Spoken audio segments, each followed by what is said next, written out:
लक्ष्मी आती ही नहीं, बहुत कष्ट है, जमीन जायदाद पड़ी बिक नहीं रही, तो एक काम करना, इतना दुख अगर आपके जीवन में है तो कार्तिक के महीने तक रुको, और कार्तिक का महीना आए, त्रयोदशी तिथि आए, कोई सा भी हो, सोमवार, रविवार, मंगल, बुध, कोई सी भी त्रयोदशी, प्रदोष, कोई सी भी प्रदोष तिथि आए, उस दिन तुलसी की लकड़ी, पहले से तुलसी आपके घर में अगर सूखी हो, तुलसी सूख गई हो, तो उसकी जो लकड़ी होती है, उस लकड़ी का 7 लकड़ी का बंडल बनाकर दीप बना लो। लकड़ी का दीप मतलब लकड़ी पतली पतली डालियों को लेकर कच्चे सूत से उसको बांधो, और बांधकर घी में डुबक दो।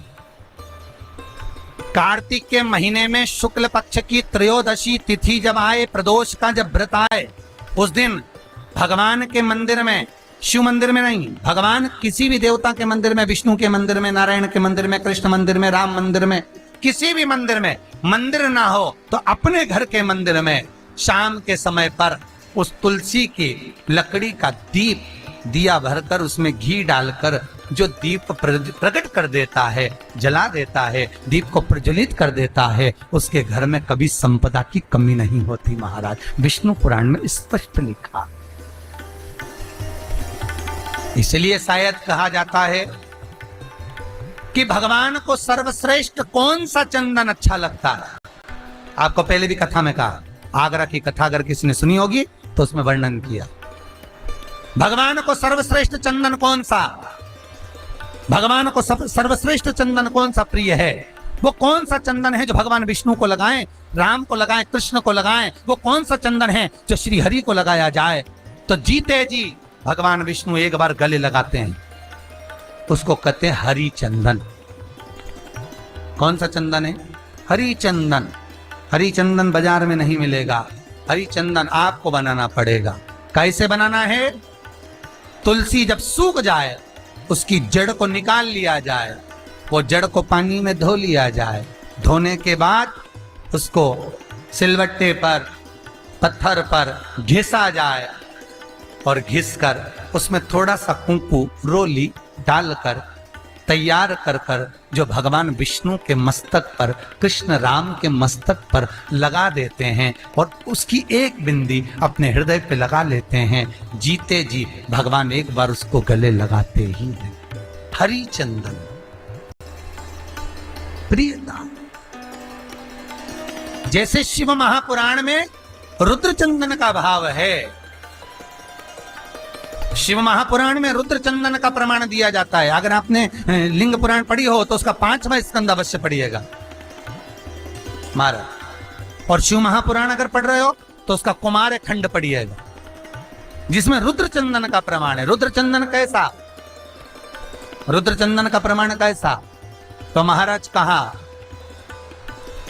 चंदन घिसकर, पीला चंदन घिसकर उस चंदन को 3 मुखी रुद्राक्ष पर लपेट लिया जाता है। 3 मुखी रुद्राक्ष पर उस चंदन को लपेटा जाता है। लपेटोगे, उसके बाद उसको ऐसा गोल करोगे तो एकदम चिकना हो जाए, एकदम चिकना, ठीक है, एकदम चिकना हो। और उस चंदन को आप शिवरात्रि के दिन, और कोई से भी महीने की शिवरात्रि, किसी भी महीने की हो, सब फलदायी होती है। अगर आप पंचांग में देखेंगे तो शिवरात्रि लिखी हुई आती है, हर महीने शिवरात्रि पड़ती है। किसी भी महीने की शिवरात्रि पर रुद्र चंदन, अर्थात जो चंदन का आपने 3 मुखी रुद्राक्ष में लेपन करा है, उसका गोला बनाया है, वो चंदन अच्छा मोटा मोटा कर लेना, अच्छा बढ़िया, ऐसा नहीं कि थोड़ा बहुत ही लगाओ, पूरा रुद्राक्ष दिखना नहीं चाहिए, पूरा लपेट कर उसको शंकर के शिवलिंग पर ले जाकर रख दीजिए, और फिर धीरे धीरे शंकर भगवान का जल अभिषेक करना प्रारंभ कर दीजिए। वो चंदन पूरा धीरे धीरे शंकर के शिवलिंग पर डलना चाहिए। शंकर के मूल मंत्र श्री शिवाय नमस्तुभ्यम का जाप करिए। यह कहलाता है रुद्र चंदन। इस चंदन के अभिषेक से महाराज जो काम नहीं होता, आप कर कर उस कार्य को प्राप्त कर सकते, सिद्ध कर सकते। रुद्र चंदन, हरि चंदन, रुद्र चंदन, ये वो चंदन है जो जीवन का सुख प्रदान करने वाले। हरितत्व देना। रुद्र चंदन कितना सुंदर कहा है, पीपल की परिक्रमा करो, चाहे आंवले की परिक्रमा करो। जिंदल परिवार जब कथा कराया था तो उसमें वर्णन करा था। अभी राव परिवार की जो कथा चल रही है इसको भी ध्यान से सुनते हुए कथा को बहुत उतारना जीवन में। परिक्रमा करते समय हम अपने हाथ में कुछ मन का रखते हैं, हम अपने हाथ में चिरौंजी का दाना रखते हैं, हम अपने हाथ में कुछ मूंगफली का दाना रख लेते हैं, हम अपने हाथ में कोई टॉफी रख लेते हैं, हम अपने हाथ में कुछ मिश्री का दाना रख लेते हैं। क्यों? उसका कारण है कि परिक्रमा डायरेक्ट लगाएंगे, लगाते जाएंगे तो फल नहीं मिलेगा, पर परिक्रमा लगाकर जब सामने आए और थोड़ा सा सामान डालेंगे, डालने के लिए रुकना पड़ेगा, रुकेंगे तो दूसरी परिक्रमा का फल मिलेगा। अगर डायरेक्ट लगाए जाए तो कोई फल की प्राप्ति नहीं। कोलू की बेल की तरह चले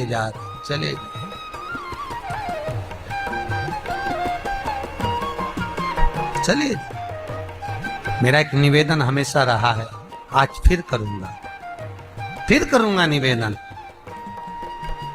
कि किसी तीर्थ में जब जाएं, काशी में पहुंच रहे हैं, विश्वनाथ की नगरी में जाना है, काशी जा रहे हैं, उज्जैनी जा रहे हैं, महाकाल का दर्शन करना है, ओमकारेश्वर जा रहे हैं, ओमकार का दर्शन करना है, महाराज सेलम जा रहे हैं, मल्लिकार्जुन का दर्शन करना है, केदारनाथ जा रहे हैं, केदारेश्वर का दर्शन करना है।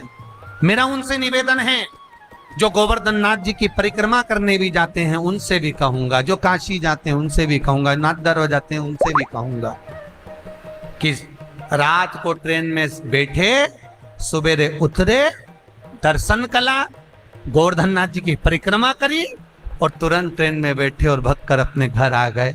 ऐसे दर्शन से कोई फल नहीं है। कुछ देर जाकर भगवान के पास बैठकर उनसे बात तो करो, विश्वनाथ आपने बुलाया, बहुत दिनों के बाद बुलाया, बाबा बहुत याद आती है आपकी, आप कृपा करा करो, इतना धन इतना वैभव देना मेरे विश्वनाथ कि मैं दर्शन करने आ जाऊं। हे गोवर्धन नाथ, कई लोग गिरिराज जी की परिक्रमा करने जाते हैं, गोवर्धन नाथ जी की परिक्रमा करने जाते हैं, बिल्कुल खड़ी परिक्रमा, मैं कुछ खाऊंगा नहीं, मैं कहीं बैठूंगा नहीं, चले जा रहे, हांपड़ी भरा रही, पर शरीर थक रहा, पसीना बह रहा, चले जा रहे। भगवान खुद बच्चे का रूप रखकर उसके पास में आ रहे, पानी पी लो, भंडारा खोल रखा है, टेबल पे पूरी सब्जी बट रही, कुछ खा लो, बुला कर कह रहे हाथ जोड़ जोड़ के खा लो। क्यों? क्योंकि भगवान कह रहे इसे कोलू की बेल की तरह परिक्रमा मत लगा, मेरे पास आया है, कुछ देर बैठ तो सही। तुम्हारे यहाँ कोई मेहमान आया, बहुत दूर से आया और दरवाजे पर आया और 5 मिनट मिला और जी कैसी हो, बढ़िया, आनंद में, बच जा रहा हूँ, और वो तो बुझ जाए तो बुरा तो लगेगा। आया का मुंडा दिखाने आया था क्या? थोड़ी देर बैठ तो सही, पानी तो पी ले, चाय पी ले, मैं बनाऊं। नहीं, मैं तो आया नहीं थे, बुरा तो लगेगा। भगवान को भी बुरा लगता है कि मैंने इतने प्रेम से तुझे निमंत्रण दिया मेरे दरबार में बुलाने के लिए, और मेरे दरबार में, मेरे मंदिर में आने के लिए मैं खुद निमंत्रण देता हूं तब कोई आता है।